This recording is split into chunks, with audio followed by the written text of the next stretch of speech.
Adélko, máš naprostou pravdu. Na dveřích strašně moc záleží. Hlavně ty vchodové musí být bezpečné, pevné. Když vypadají takhle krásně, tak je to taky výhoda. A prý tohle nám všechno zajistí hliník. A jaké jsou další funkce, to už nám prozradí Josef Kočí. Dobrý den. Dobrý den, máte pravdu. Hliníkové dveře opravdu musí splňovat to, co jste říkala. Navíc musí splňovat i tepelně izolační vlastnosti, musí být perfektní, což ten hliník umožňuje. Je stabilní, odolává mrazivým dnům, odolává teplým letním dnům a je pro dveře opravdu velmi výhodným materiálem. Takže klidně můžeme říct, že hliník je u vchodových dveří naprosto ideálním materiálem.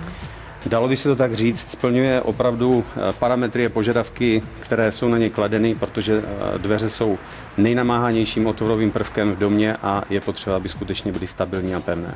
Jaké máme vůbec tvary, jaké si můžeme vybrat? Dneska se na dveřích podílejí, na konstrukci a na výrobě dveří se podílejí přední čeští designéři.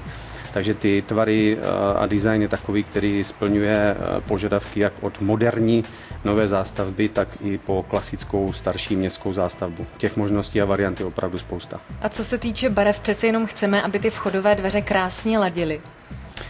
Barev je nepřeberné množství, tam je ta nabídka opravdu velmi vysoká, široká, neomezená, dalo by se říct.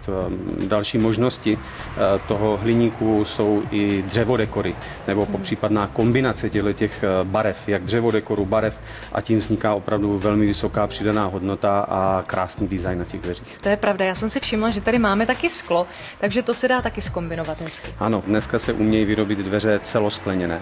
Celoskleněné, to sklo tvoří panel a zase nosná konstrukce těch dveří je hliník. Takže zase hliníkové dveře se sklem a vytváříme krásný design. Když si budeme takové hliníkové vchodové dveře vybírat, tak na koho se máme obrátit, kdo nám s tím úplně nejlíp poradí?